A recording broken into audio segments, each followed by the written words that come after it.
Βρισκόμαστε στην Καλαμάτα, την υποψήφια πολιτιστική πρωτεύουσα της Ευρώπης για το 2021. Σύμφωνα με το άρθρο 39 του Κώδικα Οδικής Κυκλοφορίας, οι οδηγοί υποχρεούνται να σταματούν στις διαβάσεις και να παραχωρούν προτεραιότητα στους πεζούς. Ακόμη ένας νόμος που στην Ελλάδα δεν τηρείται.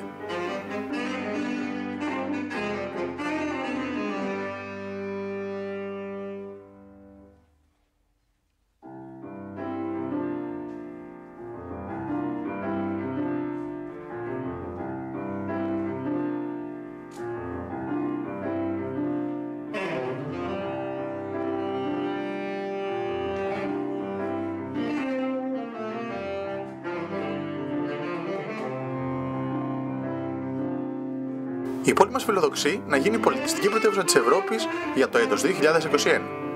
Ποια είναι η πρόταση πολιτισμού που εμείς οι πολίτες, ξεχωριστά από τις δημοτικές αρχές, μπορούμε να στείλουμε? Θα μπορούσαμε άραγε αυτή η διοργάνωση να γίνει το όραμα, ώστε να αλλάξουμε την πόλη μας, ξεκινώντας με κάτι βασικό, αλλάζοντας τους εαυτούς μας.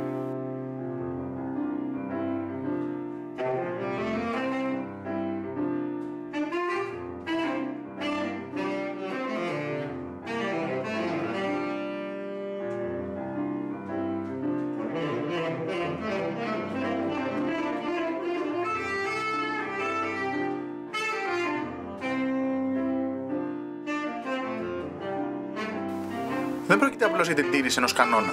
Πρόκειται για κάτι πιο ουσιαστικό. Πρόκειται για μια συμπεριφορά που κοστίζει ανθρώπινες ζωές. Το να αλλάξουμε αυτή τη συμπεριφορά δεν είναι απλή συμμόρφωση με τον νόμο.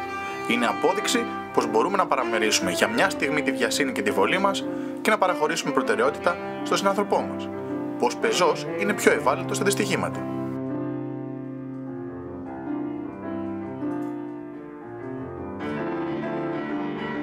Μια απόδειξη πως το συλλογικό είναι πιο σπουδαίο από το ατομικό. Μπορεί άραγε η Καλαμάτα να γίνει η πρώτη πόλη στην Ελλάδα που οι οδηγοί σέβονται τις διαβάσεις των πεζών και των ποδηλατιστών. Στο χέρι μας είναι. Μπείτε στον ιστότοπο του Καλαμάτα 2021 και μάθετε πώς μπορείτε και εσείς να βοηθήσετε την πόλη μας να αλλάξει πρόσωπο, αλλά και τους διοργανωτές, ώστε να ετοιμαστεί όσο το δυνατόν μια καλύτερη υποψηφιότητα και να πάρουμε το χρήσμα.